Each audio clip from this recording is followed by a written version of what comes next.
everybody. Thanks so much for joining us right here on The Right View. Tonight, we're joined by Utah police officer and author of a new book, Puzzled: The Impact of Policing in Today's America and How One Police Officer Learned to Overcome the Anguish.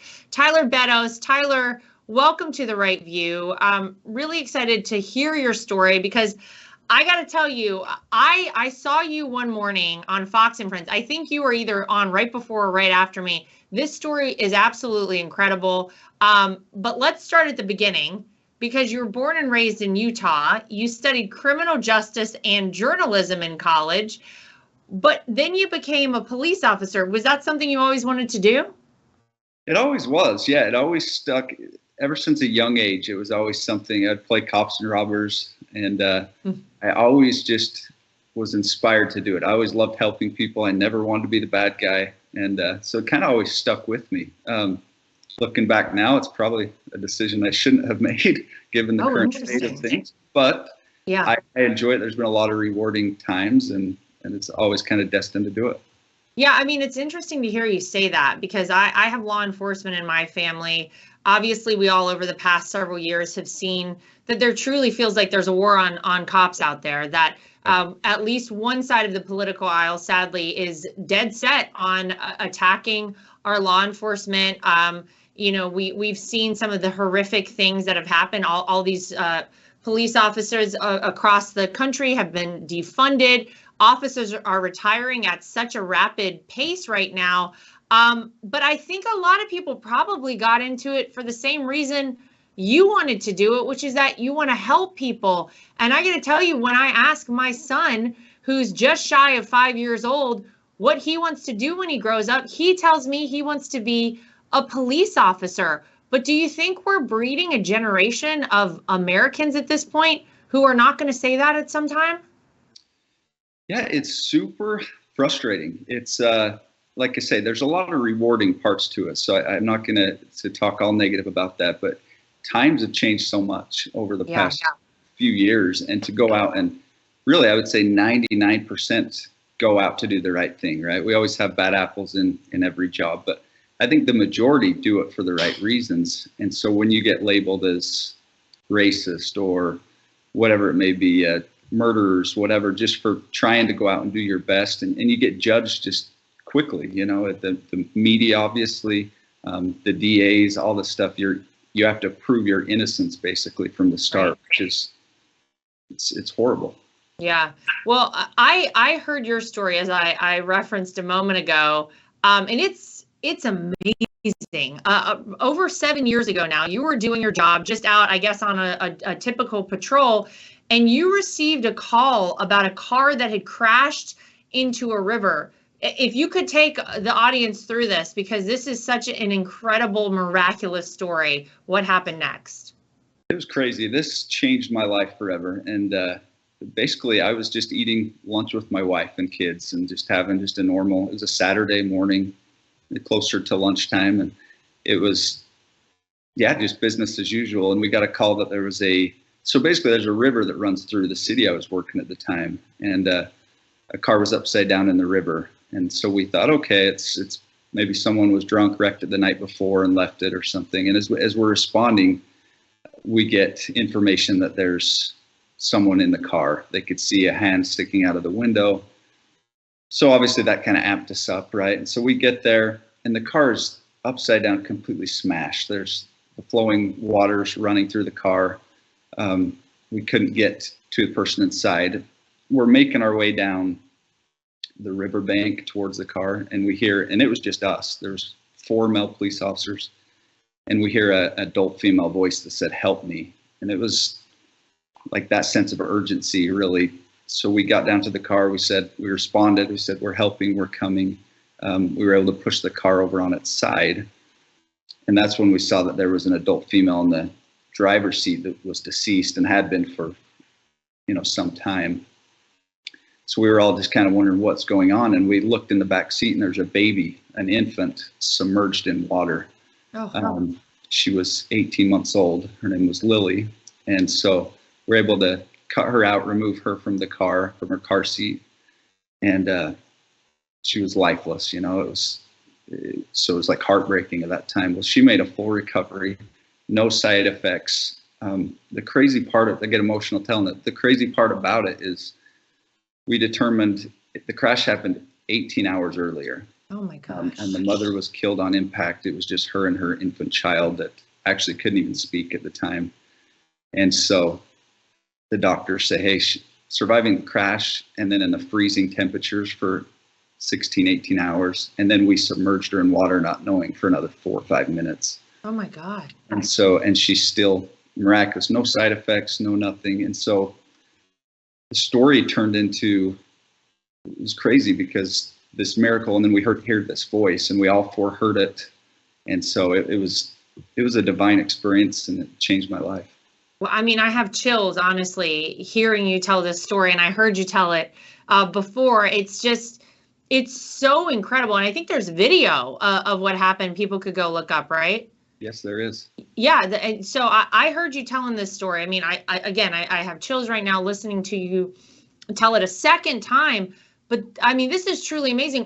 What, did you guys all, those of you that were there that day and heard this woman's voice saying, help me, did you talk about it afterwards and say, like, what was that? Yeah, we did. We all, later that day, we were all treated for hypothermia, so we had to go away from the scene and things. And then we got back later, 2 hours later or so, and we talked. Did you hear this? Yeah, I heard this clear. Where did this come from? And the only explanation was some divine, I don't know if it was mother that stuck around to make sure her baby was taken care of. I don't know. But it created, I mean, so many people were sending me letters and stuff. Hey, this changed my life. And for me personally, I was in such a down, I guess, really depressed state at this time. I kind of quit believing in things based on some stuff at work. And this just kind of did a 180, and it's changed my faith, and I haven't doubted again. And it's been so good for me and a lot of people. Yeah, well, I mean, people who heard this story when it happened, that's all they wanted to talk about. It's incredible. But I mean, it really does. If you take the entire situation, the fact that you just said that those of you that were there at the scene trying to rescue, whoever was in the car, were treated for hypothermia. And how long were you even out there? We weren't in the water too long, and it was freezing cold, and it went up to our, our necks and all our gear and stuff. So it was. But then to have this baby, an 18-month-old baby, who was out there for possibly 18 hours and then had the water on her. I mean, it's amazing. It's almost impossible, Tyler, quite frankly. No, I've talked to a lot of like world-renowned doctors since then, and they said that they've looked at all this, and there's no medical explanation that she survived, but also that she has no side effects, no brain trauma or anything of that. So it's truly a miracle. She's a walking miracle, and it's incredible. Well, I mean, thank God you guys were there and that you had the ability to save this child. I imagine now, do you still keep in touch with her? Yes, we still talk. I FaceTime with her. She lives in, I believe it's Wyoming now, and we talk quite a bit. And she's, what would she be? She'd be 8 years old now, or close to. Or no, let's see. Yeah, that's about right. So does she understand fully what happened to her? She finally understands. She's watched the body camera videos, and she finally understands. She's like, I'm so sad my mom died, but I'm so thankful for you guys. And I'm not an important person, obviously, but watching her, she's a miracle, and she's provided a lot of inspiration for so many. It's been great. I mean, and it sounds like including you. So you said that this really kind of restored your faith, and I guess do you turn more to God after this experience? I do, yeah. There was a case where a quadruple homicide I investigated, and it was kind of the tipping point for me to kind of spiral down, I guess you could say, into darkness. And I'm like, how could God let this happen and these things? And then this incident really did. It changed it to where now I'm just looking at positives and how I can cause change or create change, and just turning to God. And it's been a great experience. Wow. Well, and the entire story is such a great reminder, I think, to all of us about the things that our officers out there across the country do every single day, whether it's that you have to deal with something horrific like investigating a quadruple homicide, like you just said, and the impact that that actually has on people. I mean, I can't even imagine having to go into a scene like that and deal with a situation like that, or the day-to-day, you know, maybe it's traffic stops. You don't know what's going to be on the other end. If you pull somebody over, you don't know their mood. You don't know what's going on in the car. But then you have inspirational, incredible stories like this one. It truly is a miracle, obviously, but it really does remind us, I think, all that, you know, whenever we're talking about our police officers, there's a lot that people want to say about them. But I mean, this is a job where you have to be in the right mindset. You have to understand going into it every day that you're not going to have the same day you had the day before. And I got to tell you personally, I am so grateful for all of our law enforcement officers, for all of our first responders out there. It's a tough job. And gosh, your story, just hearing that one and about what happened prior to it, I think is a good reminder for people. Yeah, it truly is. I mean, it's so difficult to try to do that day in and day out, like you say, Yeah. and the emotional toll it not only takes on yourself, but my wife, my kids, you know, I mean, they feel that, they see it, they live with it too. So it affects so many. But again, I'm thankful for those positive experiences that I've had that brought us together too. Are you still an officer, a police officer right now? Still am. 16 now I just hit. So I'm getting old. No, that's great. I mean, I think it's amazing. After this situation though with Lily, you got obviously a lot of attention. Did you guys that were there that day, did you expect that this story was going to get all this attention? Honestly, no, I didn't. I did not expect it was. I did a local news interview with a local news outlet, and they say, hey, will you please do this and say about it? The other guys are like, I'm not, no way I'm doing that, getting on camera. And so I did this one interview and it just blew up. All of a sudden it was just national and world. Yeah, it was, but now looking back, and it's still, people still, you know, write me, talk about it. Wow. And so it really struck a chord, which is cool to think that it affected so many. Absolutely. And so then you went on, obviously we're, you know, 7+ years later, you just released this book, Puzzled. Why did you decide to write this? So I've always, like you talk about with journalism, I always loved writing. I've always enjoyed it. And this was something I grew so frustrated with hearing this through the last few years of just defund the police and BLM and all this negative stuff, but there weren't really too many officers that were able to share it. And so that just ate at me every day. And I started to kind of think, I'm starting to get back in that mental funk again, I guess. Mm-hmm. And so I really wanted to write something. I want it to be short on purpose so someone didn't have to, they could read it quickly before bed, whatever, just a 20-minute read, but really to give people a front row seat of my view on policing and kind of the things I've been through and the toll that it takes on you, and hopefully to create a positive change, I guess. I hope people read it and find comfort in it.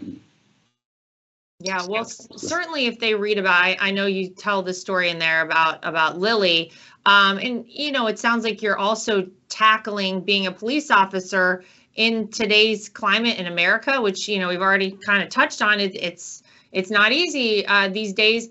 But what do we do, Tyler? You know, how do you think we resolve these issues? Because there is a lot of tension, a lot of hostility towards, I think, police officers, at least today, more than I remember in my lifetime.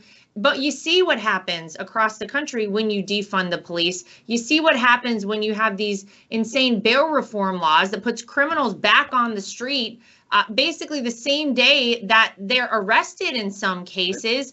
I mean, these policies are failing America. We can't exist as a civilized society without law enforcement. I mean, where do you think we go from here? I've thought about this so much, and it's so hard to know what to do. I mean, I wish I could change it, but you're right. I mean, everything's kind of been thrown on its head, I guess. Basically, everything, morality, it feels like it's gone in a lot of places. And I think to solve it, the first thing we need to do is get your father-in-law back in office. Amen to that. That would help. That would be a great start. But yeah, I mean, I really wish I think people need to communicate. I think I don't know. I think the silent majority that's out there and it's real needs to speak up more, because we get drowned out by all this noise. And so I know that not everyone hates cops. That's not the case, but that's really, I mean, I wish I had a perfect solution for it, and I'll try every day to cause any change I can, but. Well, I think I really do think people, especially in big cities, I spent the summer in New York, 2 months at least, and I went back and forth to New York City. I got to tell you, it's not the same city that I left whenever COVID hit. And all of my friends who still live in New York will tell you that. It is a really frightening place to be. Areas that I used to frequent where, I would go get lunch or coffee or whatever it is. I have my friends that are like, don't even bother going over there because it's too dangerous now. There's, people openly doing drugs on the street.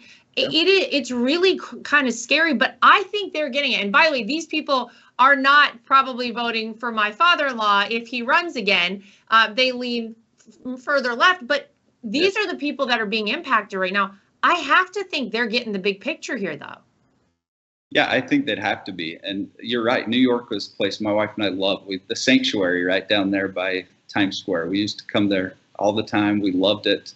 And we talked about the other day that I wouldn't bring her and my kids there. Yeah. I wouldn't walk down the street and feel like my kids were safe. And you see San Francisco, another place that I love to visit. I won't go there because of the same things. And you're right. I think they're finally realizing. I read a headline today that they want to fund police officers, and President Biden wants to do these things. And it's quite comical that they thought that defunding would create, so much in America, and yeah.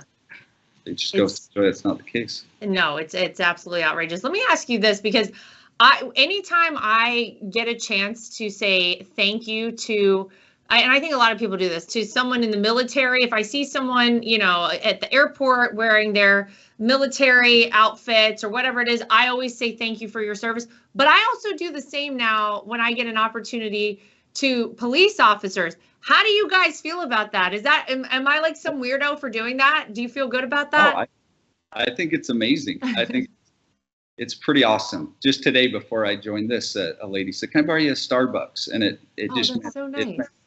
Probably the wrong establishment, but hey, it was a nice gesture. And so it's really cool to have people. And I got to say, like you specifically, your family has been. It's really helped.